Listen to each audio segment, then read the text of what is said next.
Dr. Carl Pribram, the renowned neuroscientist, said in a lecture in 1987, "The brain thwarts progress with old habits and imaginary evils and is maddeningly prone to waiting for the big miracle or easy solution that never comes, never realizing that one small change and then another could have won it all." Think about the simplest and most powerful questions you know. Among mine are, where might the smallest change make the biggest difference? In every challenge, every opportunity, this is the driving question that exceptional leaders and teams ask.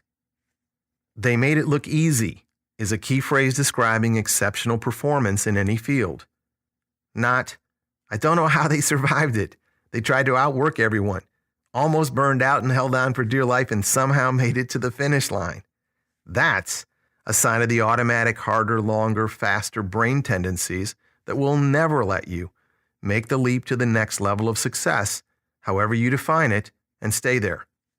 In contrast, the phrase, "they made it look easy," requires an art and science and system of doing it. At its essence, it's about levers and leverage, finding, testing, and then consistently applying the vital few actions and rules that end distractions, or what we call sideshows, and close back doors, or the inherent tendency to make excuses instead of breakthroughs, and propel teams to more and more of the right accelerated growth that is shareable, sustainable, and scalable. I thought I'd share here some of the small rules that have mattered the most for me, my team, and many of my clients. First, the 60-second rule on criticizing or complaining. Because of the power of how feeling impacts focus, the brain can expand and multiply any feeling, especially a negative one, in a conversation or interaction.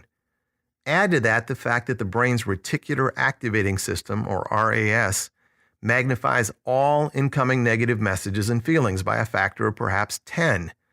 No wonder so many people are constantly distracted and either stressed out or feeling unmotivated to perform at their best. That's also why everything negative, including feedback and constructive criticism, needs to be managed by the clock and with exceptional care. It is way too easy for the brain to get on a roll like, if you think that's bad, wait till you hear this. Topping the negative is a practiced art form in human nature, resulting in no forward upward progress. Exceptional leaders and teams see this for what it is, a persistent and surmountable barrier to 2xing results. Yes, the negative can be valuable, clearly and briefly. My own team's working rule of thumb is 60 seconds max on anything negative. That's usually plenty of time to clearly see what isn't working well or could be better. Then, the only question that matters next is, now that we see this, what can we test to move around it or get beyond it? No more complaining or hyperanalyzing or sideshows. All together now, moving toward the higher targets and hidden ingenuity and capacity. My related rule is you can criticize anything, but before your 1 minute of criticism, you must come prepared to pilot test the better way starting now. No peanut gallery critics or negaholics allowed. And when you demonstrate that your better way actually works better, we will adopt it and congratulate you and all move forward more effectively. Next, the 60-second rule on imaginary evils. Once we start worrying and doubting, we can kill entire hours and then days of our time, year, and life. Exceptional leaders have a very brief tolerance for bad-mouthing anything, including work or life. Okay, a minute's up, they say. Are we over all the doubting and worrying yet? What can we build right now or grow right now? For sure, there's something. Start there. Let's go. You get the idea. Every day, you and I and all of us have to face and overcome a parade of doubts and imaginary evils. Life is difficult. This is just the way it is. In other words, you and I and everyone else have to overcome our own brain's hijacking or distracting tendencies and move beyond them. The discipline to never let worries get more than 60 seconds of your attention will also help.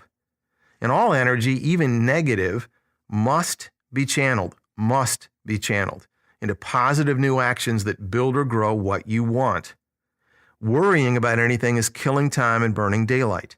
Plus, then you give the worries and doubts power over your path. Next, 2X questions. Ask very simple yet powerful questions. Here are 2 of them. If you could test one thing, no matter how small, to work around this barrier or overcome the challenge or seize this opportunity faster, what would that be? Or, I can tell this idea really has you excited. How specifically does it accelerate growth? How soon would we see results? How much would this accelerate growth? Finally, 1 good mechanism beats 100 good plans. This small rule has many applications. A distinctive learning-filled life results from a succession of small, specific choices made each day. There's a world of difference between imagining such a fulfilling life and actually living it. It is through taking new actions that we learn to awaken and apply our hidden capacity. If you know by doing, there is no gap between what you know and what you do. There's something in the way, however. You might not be surprised by now to know that it's the amygdala, that ancient area of the brain that deals with the way you perceive and respond to the world. The amygdala relentlessly urges us to favor the familiar and routine. It craves control and safety, which at times can be vital. Yet the amygdala's instincts, which have evolved over many, many years, tend to spill over into every aspect of life and promote a perpetual reluctance to embrace anything that involves risk, change, or growth. Your amygdala wants you to be what you have been and stay just the way you are. Unless you choose to consciously override this brain tendency, you're consigned to repeating the past. One of the most effective ways to get past this limitation is to devise simple mechanisms that help you stand apart from the crowd and reach for what you can yet become. A plan is a fine intention or faraway vision. It may be inspiring, but by itself it usually doesn't amount to much. Once you have a clear sense of what you want, a mechanism actually brings it to fruition.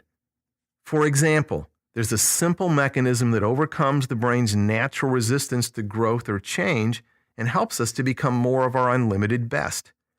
All that's required is to regularly ask 2 questions.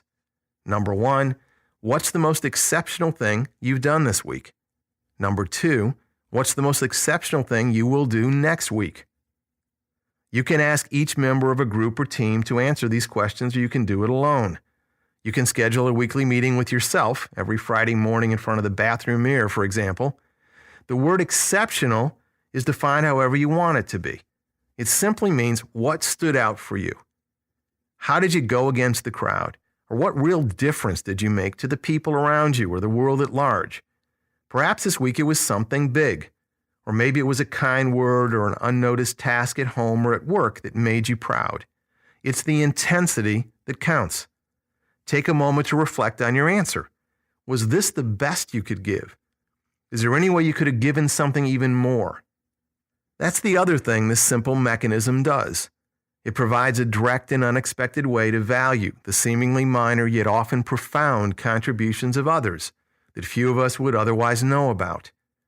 Most people never realize the number of times we lend a helping hand, go the extra mile, or perform some other act of kindness or initiative in the course of a busy day. Hour after hour, every one of us is capable of small yet exceptional acts of initiative and caring. When we live our lives in original ways such as these, we also come to realize that positive behaviors are a primary driver of positive attitudes, not the other way around. Although we may dream about our future in splendid images, we must live our lives in practical, everyday actions, one after another. If you ask yourself right now what you did last week that was exceptional, you may have to think for a while. When you establish the asking of the 2 questions as an integral part of your life going forward, however, it can change your approach to everything you do. It steadily raises your sights about what you are actually capable of bringing and doing and becoming. On Tuesday, you may be thinking, but I haven't done anything really exceptional yet this week. Perfect. This may prompt an inner response, such as, then I better think of something exceptional to do. Let's go. This heightens curiosity about the possibilities for taking new actions. You'll be more likely to find yourself actively seeking ways to give the world more of your best instead of just hoping for opportunities to arise. You and I must keep overriding the don't grow or change instincts of the brain's amygdala and keep looking deeper to find each of the small yet significant new ways we are each an original, ways that set us apart from the crowd. There is where new solutions are most appealing. There is where our spirit wakes up and rises. There is where we break old habits and start shaping a far better future. There's a quote from W. Edwards Deming talking about how he reinvented himself after General Motors executives rejected his ideas and, in his words, threw him out of a meeting where he proposed they focus on quality in designing and building vehicles. And then he changed his approach and moved instead into global work and transformed entire companies and industries, even if General Motors never learned. Deming said, "I stood there in the hallway, stung by their negativity and closed-mindedness. I used that rejection as fuel to grow something way more successful. Walking out of that meeting, I made one small change and then another, and continued week after week in how I sensed or saw a way forward through the challenges all around me and inside me. And then the most amazing future became my reality." It is up to each of us to keep finding practical and visible ways to leave a more meaningful imprint on the world around us and on the lives of the people we care most about. Let's become more exceptional at applying small rules with big results starting today.